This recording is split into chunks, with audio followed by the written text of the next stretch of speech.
और आम आदमी पार्टी के संयोजक अरविंद केजरीवाल क्या कुछ कह रहे हैं, आपको सुनवाते हैं। हर व्यक्ति को वोट देने का अधिकार होना चाहिए। लड़े बाबा साहब, आपके वोट के लिए लड़े। आपको ये वोट का अधिकार बाबा साहब ने दिलवाया है।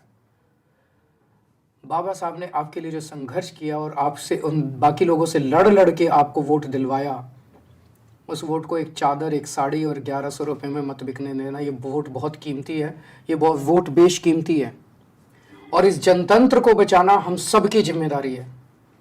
अगर ये 1100 रुपये के अंदर वोट खरीदने लग गए तो आप समझ लेना कि पूरा देश खत्म हो जाएगा, देश का जनतंत्र खत्म हो जाएगा, बाबा साहब का सपना खत्म हो जाएगा। अगर जनतंत्र ही नहीं बचेगा फिर तो जिसके पास पैसा है वो 1100 क्या कल 2200 रुपये देके वोट खरीद लेगा, 3000 रुपये देके वोट खरीद लेगा। फिर तो इस देश के ऊपर बड़े बड़े सेठ साहूकारों का राज हो जाएगा। आपके बच्चों को, आपके बच्चों के भविष्य के लिए आपके कोई स्कूल नहीं बनाएगा, आपके लिए कोई अस्पताल नहीं बनाएगा, आपके लिए कोई सड़कें नहीं बनाएगा, आपके लिए कोई कुछ नहीं बनाएगा आपके लिए। अगर आपने अपने वोट को बेचना चालू कर दिया तो इस देश के ऊपर लुटेरों का राज हो जाएगा। इन्होंने भी कम नहीं लूटा जो आज देश को।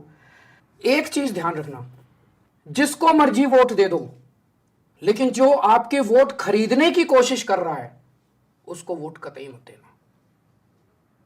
वो एक नंबर का भ्रष्टाचारी है, वो गद्दार है, वो देश का दुश्मन है। जो आपको साड़ियां बांट रहा है, जो आपको जैकेट बांट रहा है, जो आपको कंबल बांट रहा है, जो 1100 रुपए बांट रहा है, वो देश का गद्दार है। वो देश के साथ गद्दारी कर रहा है। हमारे देश के जनतंत्र को खतरा, जनतंत्र के लिए खतरा, देश में जनतंत्र को खत्म करना चाहता है वो। आप किसी को वोट दे दो, आपकी मर्जी।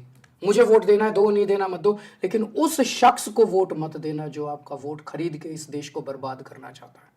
सामान ले लो सारा उससे, पैसा ले लो सारा उससे, सामान ले लो, जो दे रहा है सब ले लो, लेकिन कतई ये कसम खाना कि वोट उसको कभी कतई मत देना। मुझे पता चला कि जब आप में से कुछ लोग उन लोगों के घर पैसे लेने गए तो उन्होंने कसम खिलाई आपको, बच्चों की कसम खिलाई, किसी को भगवान की कसम खिलाई, अलग अलग कसम खिलाई।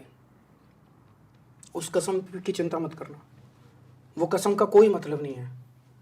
कसम का तब मतलब होता है जब किसी पवित्र काम के लिए या किसी ईमानदारी के काम के लिए कसम खाई जाए। अगर आप तो अरविंद केजरीवाल की तरफ से ये